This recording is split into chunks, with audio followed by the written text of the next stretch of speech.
শুরু হয়ে গেল আর্জেন্টিনা ফুটবল দলের অফিসিয়াল কোপা আমেরিকাকে সামনে রেখে তাদের প্রস্তুতি।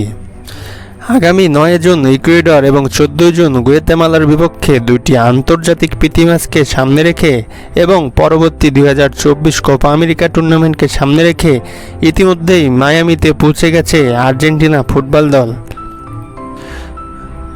রবিবার আর্জেন্টিনা ফুটবল দলের অফিসিয়াল ফেসবুক এবং ইনস্টাগ্রাম অ্যাকাউন্টের এক পোস্টে দেখা গেছে কোচ লিওনেল স্ক্যালোনি খেলোয়াড়দের সাথে বিমানে উঠছে এবং তার কিছুক্ষণ পরে আরেকটি পোস্টে দেখা যায় তারা ইতিমধ্যেই মায়ামিতে তাদের ক্যাম্পে পৌঁছে গেছে। সেখানে থাকা লিওনেল মেসি তাদের সাথে ক্যাম্পে কিছুক্ষণের মধ্যেই যোগ দেবেন এবং বাকি থাকা যে খেলোয়াড়গুলো এখনও যোগ দেয়নি তারা সোমবারের ভেতরেই ক্যাম্পে যোগ দেবেন এবং পুরোদস্তুর অনুশীলন শুরু করবে।